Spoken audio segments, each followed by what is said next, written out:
గురువుగారు, ఒక గృహంలో వంటగది ఏ స్థానంలో ఉంటే బాగుంటుంది? అంటే ఇప్పుడు చిన్న ఇల్లుంది.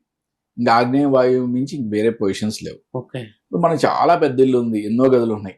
హ్మ్. అంటే దక్షిణ వైపు ఒక 4, 5 గదులున్నాయి. పడమర వైపు 4, 5 గదులున్నాయి. అట్లా అవును. చాలా పెద్ద ఇల్లుంది. అన్నప్పుడు మనం ఆగ్నేయ మూల గదిలో చేసుకోవచ్చు.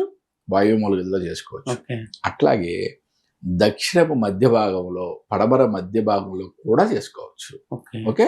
అంటే మనం నిషిద్ధమైన ప్రదేశం కింద చెప్పాలి అనుకుంటే గనక ఇంటి యొక్క ఈశాన్య భాగంలో, ఇంటి యొక్క నైరుతి భాగంలో ఎట్టి పరిస్థితిలో వంట చేయడం నిషిద్ధం. ఇది గుర్తుపెట్టుకోండి. ఓకే. అంటే ఇది ఇక్కడ ఈ భాగంలో చేయడం వలన వంశనాశనం అని చెప్తాం. ఓకే. ఓకే. అంటే మగ సంతానం పుట్టకపోవటం, పుట్టినా కానీ వాళ్ళు చాలా చిన్న